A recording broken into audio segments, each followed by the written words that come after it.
민수기가 계속 기록되고 있는데 민수기의 진행 방식도 이전에 이제 출애굽기 우리가 봤던 것과 좀 생소하지 않게 새로운 단락이 시작되는 사인과 함께 계속 이야기가 진행되어 갑니다. 그러니까 1절 보시면 이제 여호와께서 모세와 아론에게 말씀하여 이르시되라고 하는 것은 우리가 이제 구분적으로만 출애굽기와 민수기를 구분했지 출애굽기 또 레위기 거쳐오면서 지금 계속 이 저자가 글을 진행해 나가는, 그러니까 단락을 새로 시작하는 익숙한 방식으로 지금 새로운 단락이 시작되고 있는 것을 보는 것이죠. 아직까지 여호와께서 이 이스라엘 백성들에게 명령을 계속 주시고 계신 장면입니다. 그러니까 이스라엘 백성이 이 행군을 시작하기 전까지 이 형태가 지금 계속 좀 진행이 됩니다. 특별히 이전에는 하나님께서 법과 질서에 관한 이야기를 하셨다면 이제는 본격적으로 이들을 배치시킬 사명을 주시고 그 사명에 따라서 어떻게 할 것인가에 관한 이야기를 좀 구체적으로 하고 계시는 부분이 민수기 전반부라고 보시면 될 것 같은데요. 특별히 이제 어제 우리가 살펴봤을 때 어제는 계수하라고 하는 그 명령이 주어졌죠. 그래서 군사로 계수할 자들에 관한 이야기가 있었고, 특별히 그 가운데서 레위인은 계수하지 말라라고 하는 명령이 주어졌던 것을 좀 보았는데, 오늘 이제 2장에서 주어지게 된 명령은 무엇이냐면 진 배치에 관한 내용입니다. 그러니까 어떻게 이 진을 배치할 것인가라고 되어 있는데, 2절 보시면 이스라엘 자손은 각각 자기의 진영의 군기와 자기 조상의 가문의 기호 곁에 진을 치되 회막을 향하여 사방으로 치라라고 되어 있습니다.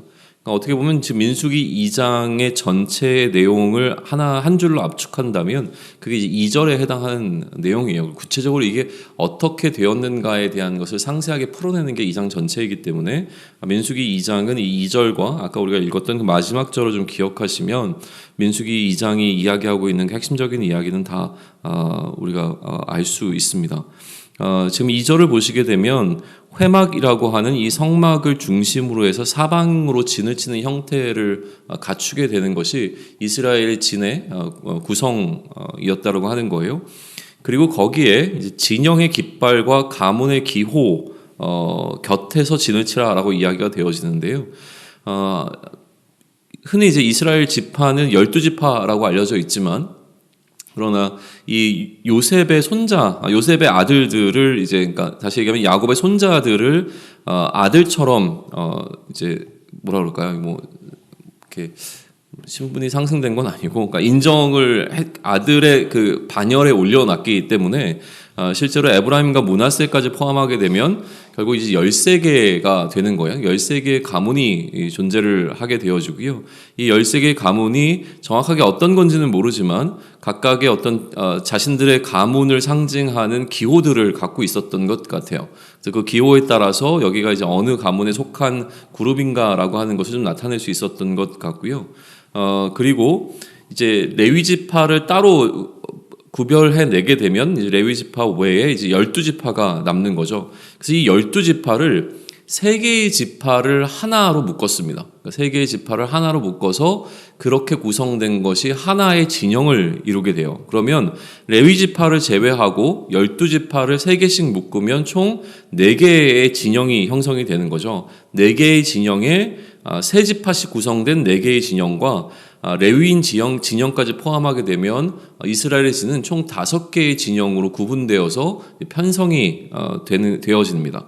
그리고 아까 얘기한 것처럼 각각 자기의 진영의 군기 곁에 또 모이라고 했으니까 아마 이 군기는 5개 정도가 있지 않았을까라고 이제 추측이 좀 되어지는 것이죠. 5개의 깃발 아래 5개의 진영으로 나뉘어서 각각의 진영 아래는 레위 진영을 제외한 나머지 4개의 진영 안에는 3개의 지파가 위치해 있었다, 포함되어 있었다라고 이제 이해하시면 전반적으로 이 이스라엘 백성들의 진의 형성을 좀 우리는 볼 수 있고요.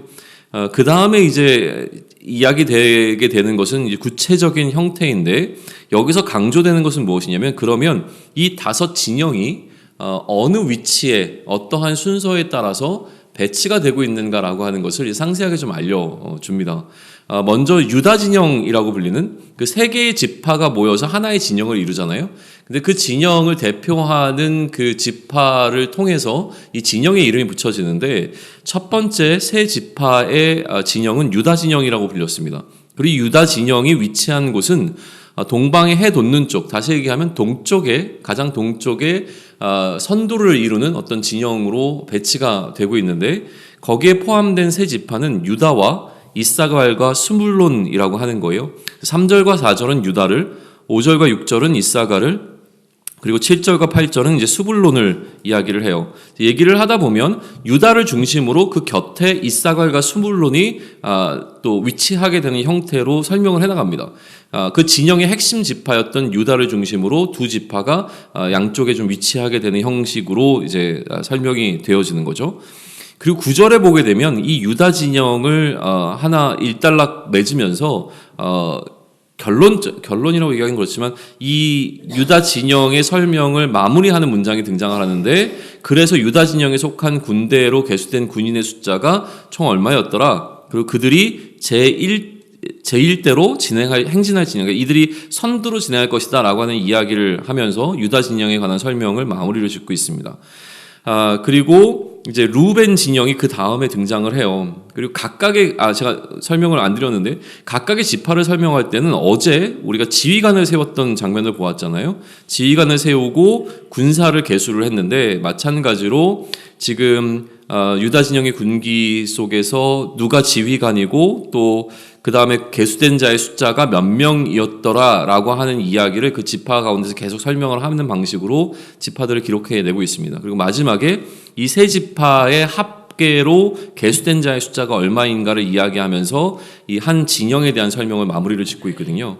유다 진영에 관한 이야기는 말씀드렸고 이제 루벤 진영을 보시게 되면 루벤 진영은 남쪽에 위치해 있었습니다.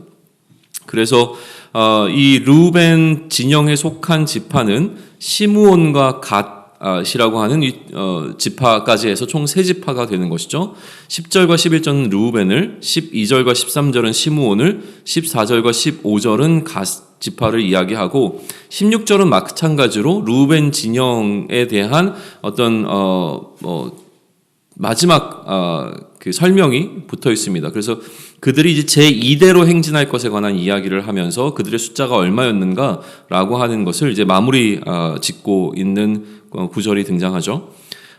그리고 이어지는 진영은 레위인의 진영이었습니다. 그러니까 회막과 레위인의 진영이라고 설명이 되어져요. 다음에 이제 회막이 위치하는데 레위인의 진영과 함께 모든 진영의 중앙에 위치하게 된다는 거예요. 그래서 그들이 진친 순서대로 각 사람은 자기 위치에서 자기들의 길을 따라 앞으로 행진할지니라 라고 하는 설명이 17절에 등장하고 있습니다. 그리고 이 레위인의 진영에 관한 부분에 있어서는 우리가 이제 내일 보게 되는 본문에서 조금 더 상세하게 이 내용들이 이제 등장하게 되는 것을 우리는 좀 보게 될 거고요. 그 다음에 나오고 있는 이제 진영은 에브라임 진영인데 이 에브라임 진영이 위치한 곳은 서쪽이었습니다. 유다가 동쪽, 루벤이 남쪽, 그리고 에브라임이 서쪽에 위치하고 있는 것이죠. 에브라임 진영에 속한 지파는 므낫세와 베냐민이었는데 에브라임 지파에 관한 내용이 18절과 19절, 므낫세에 관한 내용이 20절과 21절, 베냐민에 관한 이야기가 22절과 23절에 기록되어 있고 마찬가지로 24절에서 이 에브라임 진영에 대한 마무리 구절이 좀 등장하고 있습니다. 이들을 제3대로 진행하는 진영이라고 지금 이야기를 하고 있죠. 그리고 이제 마지막 진영이 단 진영입니다. 단 진영이 위치하는 위치는 북쪽이라고 설명을 하고 있고요. 그리고 이 단 진영에 속한 지파들은 단과 아셀과 납달리였는데 25절과 26절이 단을, 27절과 28절이 아셀을, 그리고 29절과 30절이 납달리 지파를 이야기하고 있습니다. 마찬가지로 이 단 진영에 관한 마무리 기록이 31절에 등장하면서 이들을 후대로 행진하는, 그러니까 마지막 끝에서 진행하고 있는 그룹으로, 진영으로 이제 배치가 되고 있는 것을 설명하고 있고요. 32절과 33절은 이렇게 구성되어 있는, 그러니까 군대의 숫자로, 군사로 개수되어서 설명되어지고 있는 각각의 이 지파와 진영에 관한 이야기에 최종적인 합계를 좀 이야기하고 있는데, 우리가 이미 이제 1장에서 한번 보았지만 다시 한번 좀 반복돼서 이야기가 되어집니다.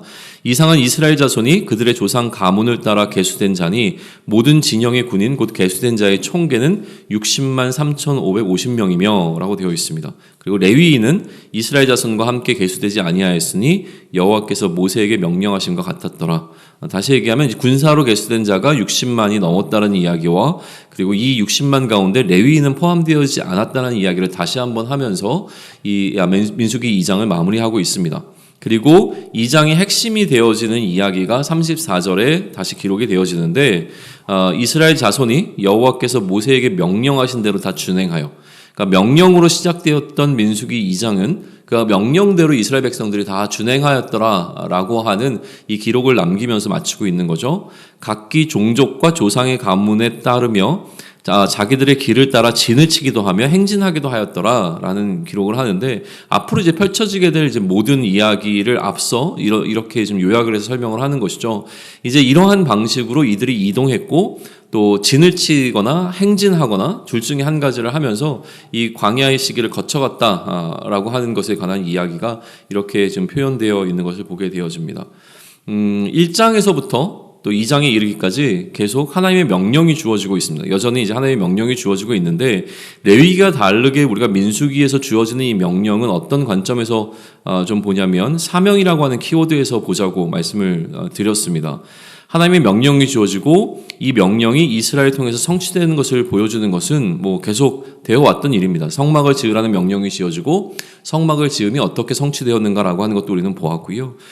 지금 이제 보여지는 것은 무엇이냐면 진을 어떻게 구성할 것인가에 관한 이야기가 나오고 그 진대로 말씀하신 대로 진이 구성되는 것을 좀 보여주고 있죠.